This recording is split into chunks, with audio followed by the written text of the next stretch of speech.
ये कहानी एक छोटे से शहर में रहने वाले विवेक नाम के लड़के की है, जो थोड़ा चंचल और शरारती रहता है। विवेक हमेशा लोगों से मजाक करता है और सबकी डांट भी खाता रहता है। पर इसका यह मतलब नहीं कि विवेक अच्छा लड़का नहीं है, आप भूलकर भी ऐसा नहीं कह सकते हो। विवेक हमेशा खुश रहता है और दूसरों को भी खुश रखता है।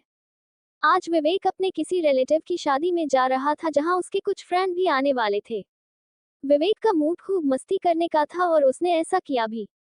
दोस्तों साथ खूब डांस किया, खाना खाया और बहुत सारा हंसी मजाक हुआ। अब वक्त हो गया था जयमाला का और दुल्हन भी स्टेज पर आ गई थी।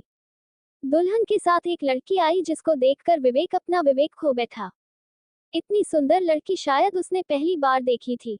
विवेक उसके ख्यालों में ऐसा खो गया जैसे उसके पास कोई न हो। विवेक के दोस्तों ने पल भर में अंदाजा लगा लिया कि विवेक अपना दिल हार बैठा है, और फिर क्या था, सब विवेक को चिढ़ाने लगे। वह लड़की विवेक की फ्रेंड रचना की दोस्त थी और रचना विवेक को उस लड़की से मिलवाने ले गई। उसका नाम था रिचा, जो एक बैंक में काम करती थी और कुछ दिन पहले ही इस शहर में आई थी। विवेक बहुत ही फ्रैंक लड़का था, उसने बातों ही बातों में रिचा से दोस्ती के लिए पूछ लिया और रिचा ने हंसते हुए मना भी कर दिया। विवेक को थोड़ा बुरा तो लगा, पर वह जानता था कि वह हार मानने वालों में से नहीं है। अगले दिन रिचा ने विवेक को बैंक में देखा और चिढ़ गई। रिचा गुस्से में विवेक से बोली, तुमको समझ में नहीं आता, मैं तुमसे फ्रेंडशिप नहीं करना चाहती और तुम यहाँ तक आ गए। तुम समझते क्या हो अपने आप को? तुम जैसे लड़के बहुत देखे हैं मैंने।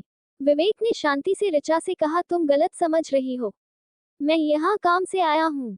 रिचा चिल्लाकर बोली, क्या काम?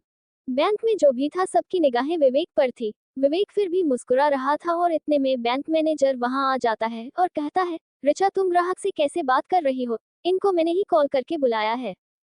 विवेक मुस्कुरा कर कहता है, सर मेरी गलती है, थोड़ी गलतफहमी हो गई है और कुछ नहीं, जाने दो। वैसे आपने मुझे कॉल क्यों किया था? मैनेजर कहता है, सर आप केबिन में चलिए, वही बात करते हैं। रिचा को अपनी गलती समझ आ गई और वह खुद को बहुत शर्मिंदा महसूस करती है। उसने मन में गलत सोच लिया और विवेक को बिना गलती के डांट दिया। वह विवेक के बारे में ही सारा दिन सोचती रही और अफसोस करती रही। शाम के समय विवेक को एक कॉल आया और वह कॉल रिचा का था। रिचा ने अपनी गलती की माफी मांगने के लिए अपनी दोस्त से विवेक का नंबर लिया था। विवेक बोला, इसकी कोई जरूरत नहीं, ये बस एक गलतफहमी थी और कुछ नहीं। पर मैंने जो गलत कहा उसका क्या? क्या गलत कहा, मुझे तो याद ही नहीं है।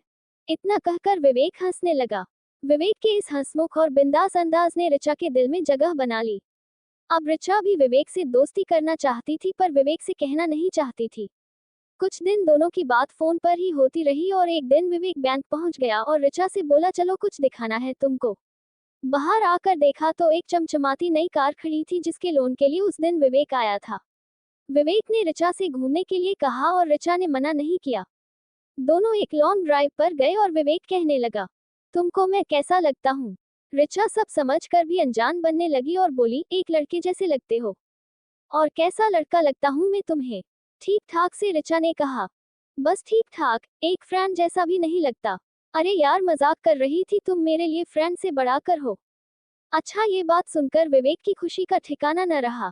वह आगे की बात करना चाहता था, पर उसने जल्दबाजी करना उचित नहीं समझा और बात को पलट दिया। उस दिन दोनों देर रात तक घूमे फिरे, साथ खाना खाया और ढेर सारी बातें शेयर की। एक ही दिन में दोनों को ऐसा लग रहा था जैसे एक दूसरे के बारे में सब जान गए हो, पसंद नापसंद और सब कुछ। जब विवेक रिचा को घर छोड़ने लगा, तब रिचा ने विवेक से कहा, तुम अपनी अपनी आंखें बंद करो, एक सरप्राइज है।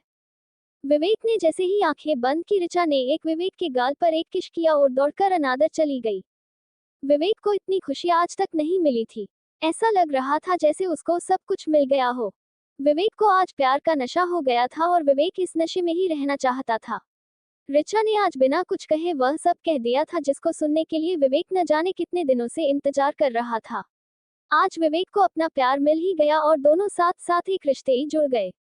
दोस्तों, उम्मीद करती हूँ आपको हमारी कहानी पसंद आई होगी। कहानी पसंद आई है तो वीडियो को लाइक करें, चैनल पर नए हैं तो सब्सक्राइब करें और हाँ, नोटिफिकेशन बेल को जरूर दबाएं ताकि अगली अपडेट सबसे पहले आपको मिले।